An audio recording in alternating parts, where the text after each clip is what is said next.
on purpose. So I'm walking in my purpose. So today with us on Stool Talk, we're honored to have a special guest with us. Here on Stool Talk, we walk on our purpose, on purpose. And today's guest is definitely doing that. Came up from a great family. I got ties with her family, her dad, her cousins, just great people, great basketball knowledge. When she came up, she was a great basketball player, excelled at a high level, went on to play Division 1 basketball, had multiple games of double doubles, shot almost 50% or 50% in college. And she ever since she got on college, she averaged over 22 games, and that means she was definitely doing what she was supposed to do, being able to compete at a high level. Today we got her on talking about the new league, the top-notch women league, and just seeing the state of basketball and seeing how we can get the youth to be able to better their skills and to be able to be more like they were coming up being Division 1 athletes. Today we have with us the one, the only Miss Tori Easley. How you doing? Hi, hi. How are you? Doing good. I'm doing good. Where did your basketball journey start with you when you were younger? And was basketball even your first sport? Basketball was my first sport, so I'm a footer. I'm 6 foot, so I've always been like naturally tall, a natural athlete. I watched my dad growing up, and I think I kind of just followed in his footsteps, and this was a natural. Yeah. When did you start to see your game developing and taking off? Um, I grew up in like the YMCA, so I've always been like real active, but I would say junior highs when I first started finding my passion for it. Um, I guess I was just playing for fun. And then once I started competing and we played a lot of the better teams, I just noticed that like, wow, I like doing this. And this is something I can essentially be good at. So Yeah. And you went to Rogers, correct? I did, Yeah, so yes. you were on some of them great Roger teams. I was What with the greats. growing up, who inspired you? Like, who did you look at? I know you said your dad and getting trained, but who are the other female athletes that you seen competing at a high level? Surprisingly, it was a lot of my teammates. We all grew up around in the same city, different schools. So yeah, a lot of my teammates and a lot of the girls in the city kind of was the ones I looked up to. Natasha Howard was right before me coming into high school, and she was doing great things. And I watched her play around the city, so she was one of the main ones I kind of modeled my game after. Yeah, yeah. And so what helped influence you when you started to get to look at the different colleges as you planned in high school? Like, what helped you make your decision and why did you choose Eastern Michigan? Surprisingly, when I went to high school, I never even thought about like playing college ball. I just was doing it for fun. I was playing among some great players, and I'm just like, okay, this is fun. I never thought about the next level. Once I seen a lot of my teammates start committing to schools, and I'm like, wow, this is something I really could do because it was so far-fetched for me not seeing a lot of, Division 1 college athletes. And as far as Eastern Michigan, a lot of my teammates went there. Sasha went there, Career Walker, Sharon Sweeney, and seeing them go there, and I'm just like, me and Sasha are best friends. So I'm like, wow, my best friend is going there. It's close to home. I was scared to leave and, get away from my family. So, I'm like, it's close enough. I know people there, and this would be something, I can start fresh, but still be close enough to make it back. So Yeah, what would you say to the youth, underclassmen, even those seniors that will be making a decision like you, picking and choosing the college best fit for them and not just trying to pick a school and being realistic with themselves? Like, some people want, I'm Michigan, I need to go to UNC, I need to go to USC. Like, what would you tell them? I would just say, go with your gut first and foremost. Second of all, don't be afraid to travel. That was my biggest thing. I didn't want to go far because I didn't want to leave my family. I wouldn't say it's a regret, but it is something I think about daily. Just being able to go far, go meet new people, see new things, and get out of your comfort zone. But also when it comes to basketball, just make a decision that fits you. You might want to go to those big schools and be a part of a great environment, but you might not play, you might not mesh with the team well. So just go somewhere where you're comfortable, somewhere that you feel like family, somewhere that's like a second home for you. So just Yeah. being comfortable and just making sure you make the right decision based on the people around you and not just. What was some of your fondest memories at Eastern Michigan? Was it the game you got your first double double? Was it the game you scored your most points? Um, I would say I think it was my freshman year, and we were the underdog. It was actually like an exhibition game. I think we played Michigan, and you know, I had a lot of key plays. You know, those background plays that nobody really pay attention to, but a lot of hustle plays, a lot of rebounds, steals, stuff like that. And we ended up beating them right before winter break, I believe. And you Okay. know, that was just a key moment for me because as a freshman, you know, you don't get a lot of clock going into a D1 school. And, you know, I played a lot of minutes that game. I made a lot of changes in the game to kind of help us win. So that was one of my best memories. Your best friend said that when she was on the bench as a freshman, looking like, where can I make my impact? I'm gonna dive on the ball. I'm gonna Yeah, D up somebody. When she got you in, got to. she You got D to do something. somebody up, and that's how she kind of make her mark. So Yep. shout out to Sasha, man. Shout She out been to on her. multiple times. Gonna definitely be on again, but she does great thing even with the development of young players. I thought you were gonna say the Thanksgiving game your senior year in the tournament. I don't remember. Listen, Oh my God. listen, college is a blur. That's, oof. You had like I think you had like about 15 and 8, almost a double, but yeah, it was a tournament I game. gotta clock that. I gotta rewatch that. I don't even remember. That Yeah. was the Um, time. we talked about family influence. Your dad has a deep understanding of the game, great mindset. Even as I was coming up, you know, I knew that he knew about basketball, just learning the different things. And he was giving advice to the younger kids. Like he ain't just sit back, he was, you know, telling you what to do. He was helping you, and not even on the court, but even being a young man. How did it influence your development as a player, both on the court and off? With that, shout out to my dad, great man out there. Yeah, But shout out, shout out. with That's that, you know, that kind of instilled a lot of values in me, and it kind of helped me focus on the fundamentals of basketball. So my dad always been like the fundamentals, you know, working smarter and not as harder, or working smarter and not harder. And you know, it helped me develop my fundamentals, and it kind of passed that on to me. So with my nonprofit, that's a lot of things that we do. We help the youth. We, you know, help them be athletes on and off the court, and just, you know, focusing on the main things outside of sports all the time. So you know, he kind of passed that down, and it's something I cherish and I carry with me every day, whether it's, you know, in sports and life, being a mom, you know, all the things. So it was great to Yeah. have that I, influence. I know he ain't play about them boys messing around, trying to be close to you too. I know At he all. ain't play no At game. all.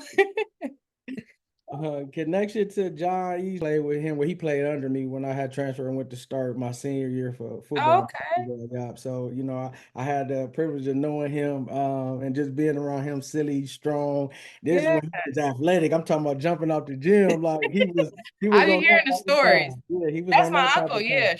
Shout out Uncle Jonathan. That's my Yep, uncle. yep, yep, yep. So did you like younger seeing him play, seeing different people in your family? Is that where you developed the passion as well? Yeah, so our backyard games growing up, we were always holidays or any type of gatherings we would have. We had that rim in the backyard. It was ping pong and basketball. We'd go at it. I was always the little one, you know, trying to keep up. My family tall, we all footers. So, you know, trying to keep up, trying to make something happen. I think that's where I got my grit from. Because you know, in college I was a center my last 2 years. Well, I think 3 to 4 years I played a center, small forward. So being able to bang, I think that's where I got that grip from. So Yeah. Bringing us forward to this top-notch women basketball league. Is it a new addition to the basketball scene? What are your thoughts on this league so far? I think the league is amazing. It's definitely been, it brings some women out that don't always get the opportunity to play. You know, we can go to a men's open gym, we can go to the YMCA, but it's not a constant run. You can't compete at your own level, you know. And being a D1 athlete, you are a natural competitor. So being able to play amongst women with that same kind of background and just being able to just go out there and have fun, it's definitely a great experience. You know, for me, I started out just to get in shape, just to do something. And it just, you know, being able to tap into my competitive spirit was amazing. So I love Yeah. it. What's the name of your team again? And what's a couple of your players on there? Shout some of them out. So I play for the Sky. I think we got Delhi. We got who else is on there? We got Yvette, Ivy. We got some old school. Ivy, I think, is 52. So, you know, that's another amazing part of the league, being able to have players that's 18, players that's 50, players that's 30, you know, in all different walks of life. So that's amazing. But we got Aaliyah Armstrong from Scott. We got a lot of great players, but Are you you know, the we Angel Reese on the team since y'all the Sky? say it one more time. Are you the Angel Reese on the team since y'all the Sky? Right here in the flesh. I was like, How do yeah. you think this league can benefit? How do you think the area could benefit the growth of basketball, especially for women in the area with this league? I think it'd be great. A lot of kids can look up to it, just to know that there's women that's continuing on the game. A lot of the women in our league are trainers. There are a lot of women in our league that are, just doing great stuff in the community. So just seeing that and seeing how we can be active and also still be in the community is great for the city, I believe. Yeah. Um, the state of women's basketball, how do you view it, the current state? High I think school and it's great. college. I think it's great. They're really competing. It's an eye on women's sports now. When they changed the NCAA where they can get paid and all that stuff, I think it just gives them the opportunity to compete and just be able to, go out there and play for something. At first it was okay, you get your bragging rights, you might go overseas, you might go play in the WNBA, but now you can make some money behind it. And I'm all about entrepreneurship. I'm all about, growing as a woman, being able to provide for your family. So I think that's amazing with women's sports now. Yeah. What do you think still need help with the growth of basketball in the city of Toledo and Northwest Ohio, even with the younger players? I think it's on the rise. It's definitely on the up and up. Like I said, a lot of great trainers. Shout out to Sasha Daly again. She's real active in the community training, boys and girls. But I think just that AAU life, getting that back strong, making it more about individual development rather than just, going out there playing with the best team and getting your name out there, but just, using AAU as that individual development like it used to be. Yeah. What are some of the players in the WNBA that you like and that you're following their game tough that you feel like they got game? I mean, obviously Angel Reese is killing it right now. The Angel Reese Caitlin Clark thing, Team Angel. But also I think, some of the vets, they just still out there getting, and I love to watch the games and just see how they're developing the rookies. That's my favorite part. So When you yeah. were younger, did you look up to any athletes that were older than you before your time? Like professionally or Yeah, or in college before you got up there. The Candace Parkers, Candace Parker, definitely. yeah, Um, I was a big Ivory Latta fan. okay. She left North Carolina. Skylar Diggins, those are kind of the main ones I watched. Yeah.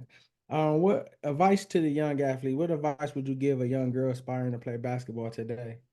Advice just, stay focused, grind, work hard. Every minute that you're not working, somebody else is, and somebody else is getting better. So just put it in your time, work hard, stay focused, and you can make it.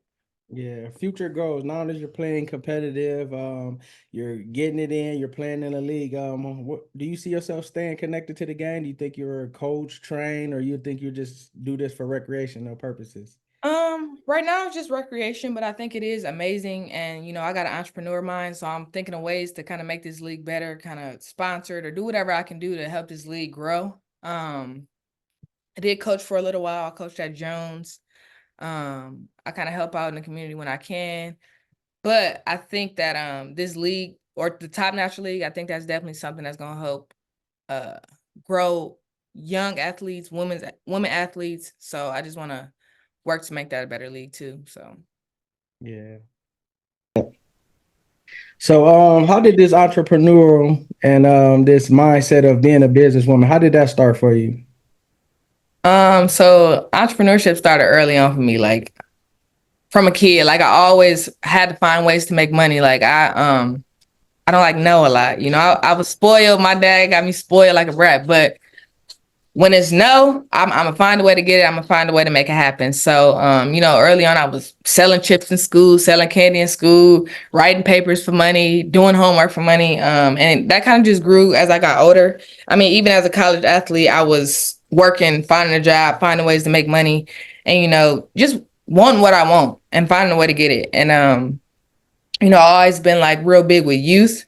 So kind of pairing that with making money, I've always just found a way to just make stuff happen. So Yeah, and what was your first line of business that you had that you created? And tell us about your brand and your nonprofit as well. okay. So when I graduated college, I was working at Enterprise and I worked there for about 3 years and And Ypsilanti, right? yep, and Ypsilanti. You was the And then, manager, wasn't you? I think I got to assistant in Ipsy. And then when I moved back to Toledo, I was a branch manager downtown. Okay. But so yeah, I was working there for a little bit after college making some decent money. And I'm just like, okay, this is cool. But I was working 50, 60 hours a week. I didn't have no time for myself. And I'm just like, I can't do this. COVID came around and, you know, we were just sitting there, nobody renting cars, nobody going nowhere. So I'm like, okay, I need to figure out how to make money and have more time. I can't sit here 50, 60 hours a week. Like, I just don't want to do that. So, you know, I've always been real tech savvy and I've always, you know, found stuff out. So I wanted to start my own business.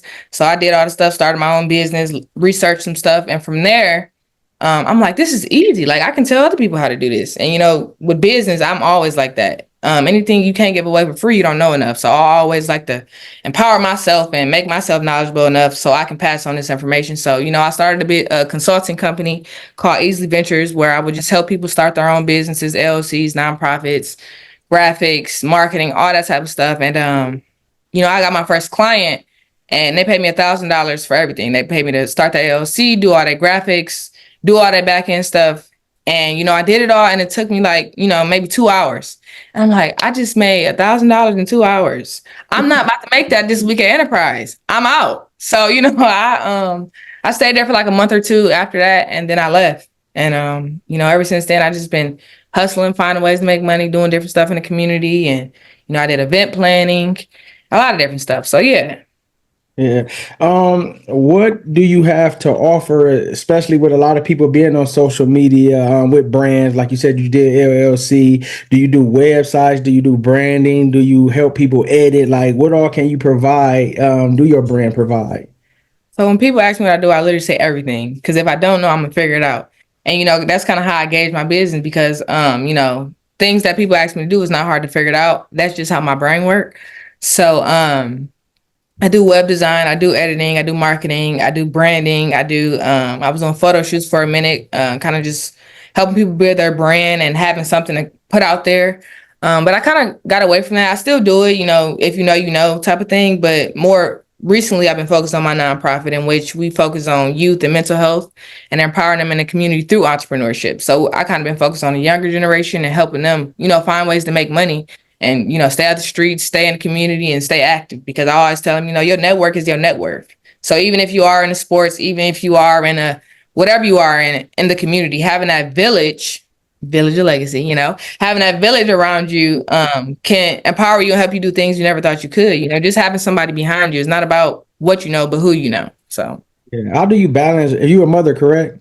yes. Okay, how do you balance the demands of running a business, being a mom, leading a nonprofit, and still be focused?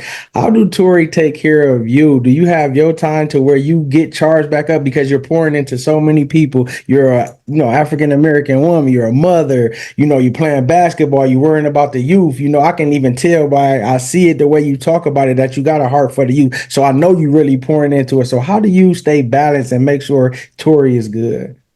You know, I got a real good support system. A lot of the reason for Village of Legacy was, you know, being that person for somebody that I had. You know, a lot of people don't have that support system. A lot of people are out there getting it, grinding, and they don't have nobody to fall back on. You know, my mom is my biggest, like, wherever I go, whatever I'm doing, if you ever see me working, doing an event, you're going to see my mom not too far behind. So, you know, my mom is my biggest, like, my backbone. And, you know, my dad, mentally, emotionally, like everything. You know, I got a great support system. My parents are like my best friends. You know, my best friend is in my corner. My son's dad, you know, like I just got a good circle. And, you know, having that around me just pushes me to go. And my son, you know, that's my why. So everything I do is like, well, he got to get it. He needs stuff. So I got to make it happen. So just my support system just keeps me moving. What strategies have you found effectively in managing your business, your nonprofit, and even excelling by even thinking about future things? Honestly, delegating. The power of delegation is the most important thing to me. Like being able to, you know, offload some of my stuff and kind of delegate it to my team or people around me, frees up my time and allows me to think because I'm a brain person. Like I can think it all, pull it all on paper, but I need people to, you know, execute. So just delegating, that's just been my biggest thing. Yeah, and some people struggle, and I want you to speak to the youth, the young entrepreneurs, the young youth that are inquiring about starting maybe a nonprofit or starting a business. You said delegate. A lot of people don't want people in their business. They feel like they can do it all, so they overworking themselves, they overloading themselves. Now their ideas not crisp, they not fresh. Can you speak on that to the youth and how important that is? This free game right here. So look, delegate. The next one gonna cost you, you hear Right. me? But no, delegating is it's so important because, I don't like people in my business either because, you let people too close to you, they can play you, they can get all in your business, take it and run off with it. So just building a team of people that you trust, you got to start with a great foundation. Once you get that foundation, you get some people around you that you trust, you don't have to delegate everything. It is still pieces that you have to run as a business owner, as an entrepreneur. But, those pieces, you might have a brand, you might be branding a team, right? Or branding a company. You might say, okay, look, I need you to do all these graphics and I need you to do this. It's still got to come through you. Nothing is going out until it comes through you. So just being able to trust your team and put it out there and clearly execute what you want, you still in charge. You still calling them shots and making those moves. So you just got to trust in yourself, because as long as you trust in yourself, then you're going to trust who you trust. So yeah. Can you share some key impact that your nonprofit has made in the community thus far, and what strides are you continually going to take to continue to make it better? So currently we just had our summer camp, our summer program, and we had, I think, over 25 youth come. And it was just me and my mom, obviously, because we just starting out, but we had over 25 youth for 6 weeks, and we helped them build their mental health. We did some journaling, we did some entrepreneurship work, we took them out in the community. And the biggest thing this summer for me was to just give those kids those experiences that they typically wouldn't have. So taking them out and, going to places like Cedar Point, Imagination Station, the zoo, a lot of kids don't always get to do that with where they come from. These are single family households. These are low income families. So just giving them those experiences and being able to see and do things that they typically don't have the opportunity to just was a big testament to, Village of Legacy and what we strive to do in the community. Yeah, can you give us a story about an impact you made where you helped somebody and you seen it and they came back to you and said thank you, or they seen what you were trying to tell them and seen it and being able to put it to use? It's gonna sound crazy, but that's like every day for me. Like, Oh, that's these what's up. kids, and I don't want to say it like that, like, yeah, I'm doing it. But, these kids, I lead by example. I live a normal life. I'm not saying I'm out here, this is what you do, this is what you don't do. But, I lead by example. I show, what I do, what I have, or where I go, and they're coming with me. They're able to see that. And, I guess the main thing I seen this summer was me focusing on mental health. So being able to let them know, like, okay, journaling, writing down your feelings, writing down your emotions, planning your day, that can build your confidence, because you got to plan. You got to stick to what you said you was going to do. So just doing that, and kids coming in the next day, like, I got through my whole plan, and I said I was going to do this. I checked off my whole list. And the next day, they're confident. They're not wearing stuff on their shoulders. They're not like heavy with, tasks or anything like that. Just seeing them able to make a plan, execute it, and, start out the next day was just something that was beautiful to me. Being able to be a part of that was great. Yeah, it says comparison is the thief of joy. So we got social media, we got people comparing themselves. How do you allow them to know their true identity? And can you speak to the youth about identity and how important it is? I think it's so important being who you are. I've always grew up, I don't know where I heard it, but it always is in the back of my head. It was be you because everybody else is taken. You can't be nobody else in this world but yourself. So I always harp on, just being you.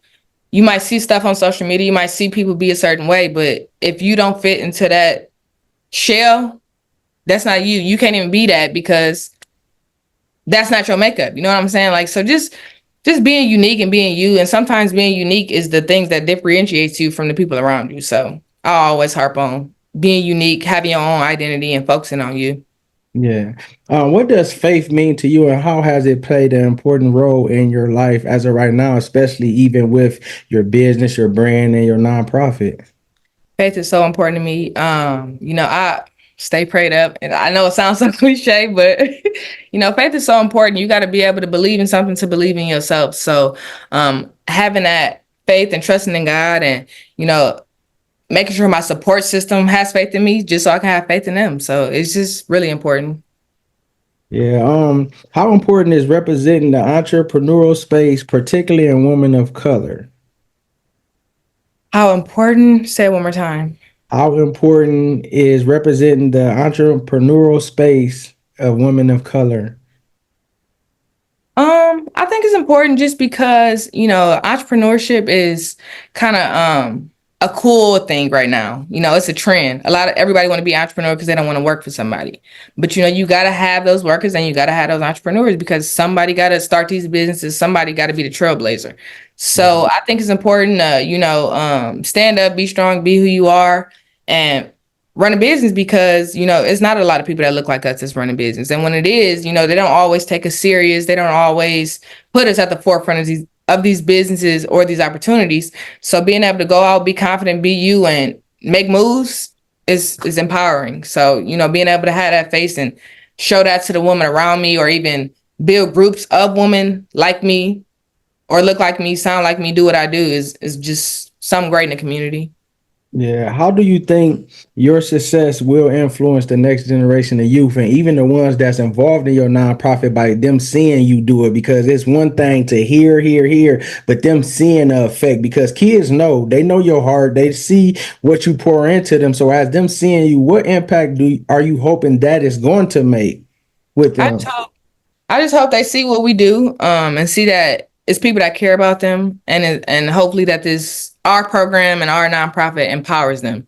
It allows them to know that, you know, you have a village, you have support, and anything that I can do, you can do, but even better because you get into earlier, way earlier than I did, and you're able to, you know, apply it now versus in your 20s and your 30s. Yeah. When you look back at your career, your business, you know, brand and the impact you made with the youth, what do you want your legacy to be looked at as? Hmm. That's always a deep question because my son's name is Legacy, right? So, like I said, Ooh, that's um, hard. hard, right now. That's Oh hard. yeah, my son name is Legacy, and like I said, that's my why. So I just want, you know, everybody to, you know, just remember how hard we work and how much we pour back into the community because, you know bigger than your weakest link. So having a strong foundation and a strong system and being able to pour that back into the community is the biggest thing for me. Just to know, you know, I was a hard worker, um, and just making stuff happen. Yeah. How do you don't get tied up into, you know, like in Toledo they say it's a crab in the bucket, you know, Hmm. mentality and the negativity. How do you stay focused and keep the main thing without worrying about the negativity or the people hating or the people commenting? Because I know your mouth don't play. So how do you, I know you don't play. So how do you keep it that way to where you just stay focused? I don't really, you know, social media is not big for me. I might post my pictures and dip, and that's it. You know, I don't really focus on it. I don't really see it. And you know, I focus on me. I be who I am. I do what I do, and you know, I move around. I don't really stick into one place, and I don't be into who's doing what. That's not my thing, unless it's, you know, it's my lane. If it's not in my lane, I don't really focus on it. You know, I can't make no money arguing. I can't make no money being in nobody else's business. So I focus on what I'm doing, what I got to do, and that's really the main thing. I got tunnel vision when I'm in grind mode. So.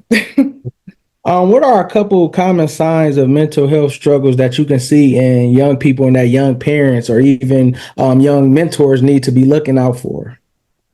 I would definitely say chaos. So when it's a lot of stuff going on and a lot of moving pieces, a lot of people tend to, you know, just let themselves go. You know, whether it be how they dress, whether it be how their house look, or, you know, their time, what they're giving their time to and what they're focusing on. So I would say just watching out for that and making sure, again, your support system is your biggest thing. When I do see stuff like that, I try to reach out, offer a helping hand, or be that person that they can lean on for whatever the time may be until they find the resources to get out of that space, you know? So I would say just being as a support for whoever or whatever it needs to be. Yeah, have any of your youth ever came to your games to watch you play? No, you know, Yeah. I might get a field trip next week. No, but no, Hey, look, have them a little section up there. right. I never even thought about that. Yeah, Yeah. that's a good idea.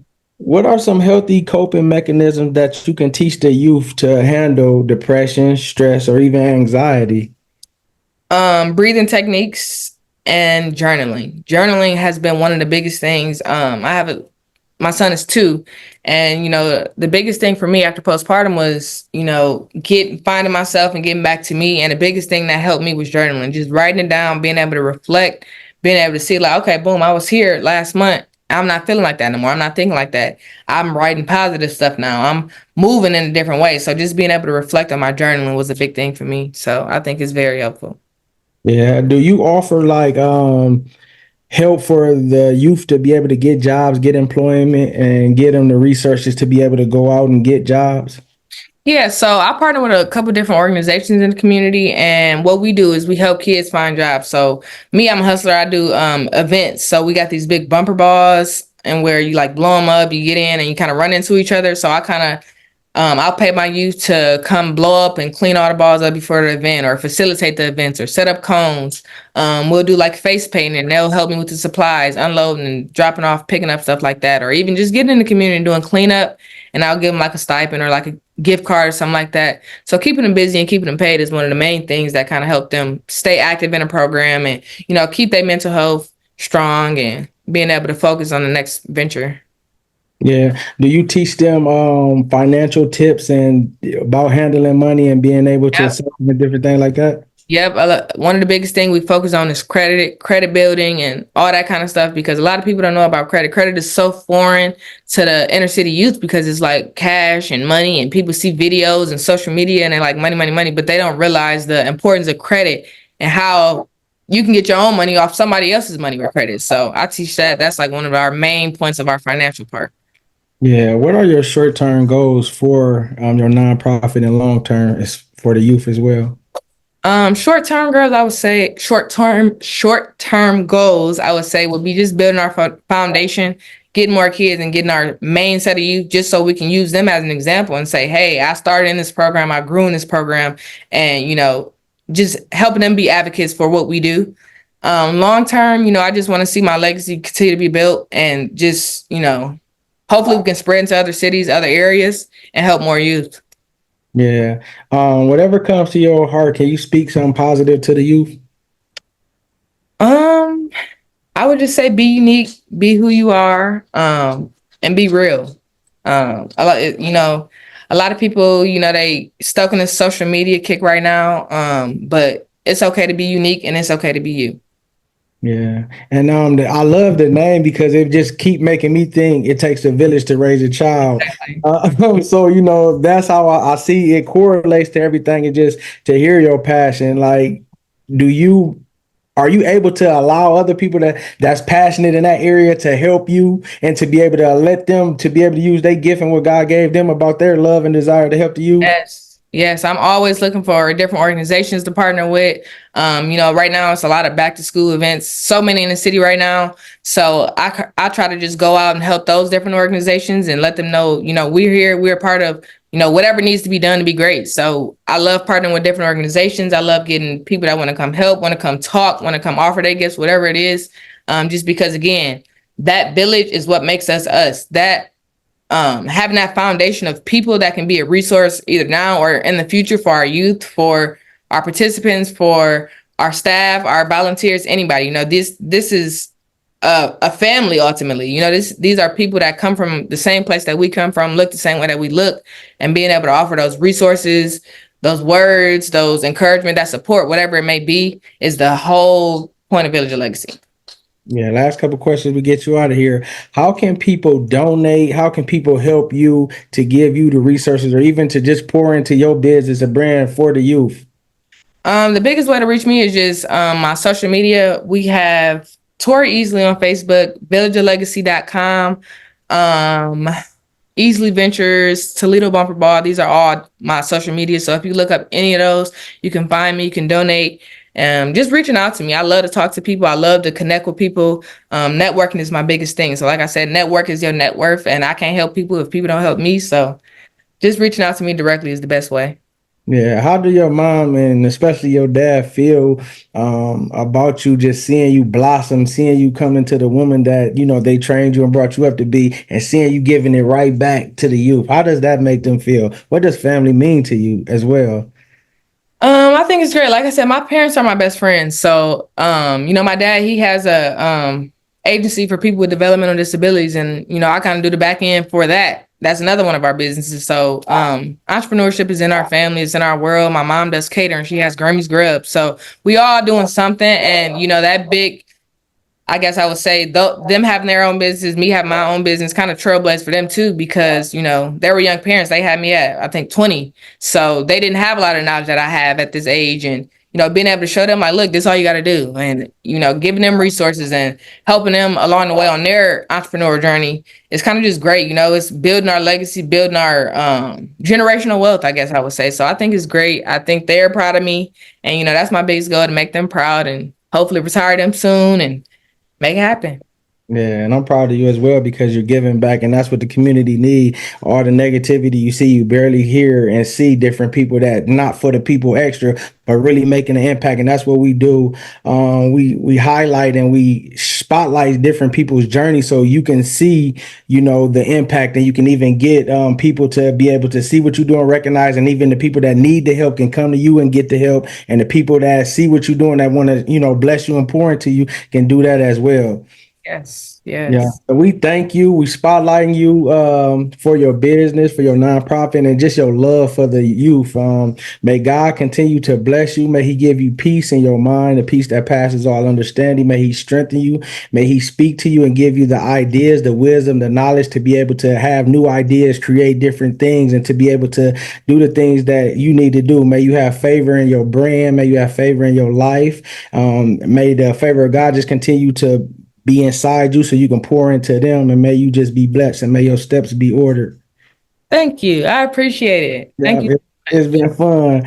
We Yeah. have with us the entrepreneur, youth. She loves the youth, Mrs. Tori Easley, ladies and gentlemen. Thank you. Thank you so much. This was amazing. Yeah.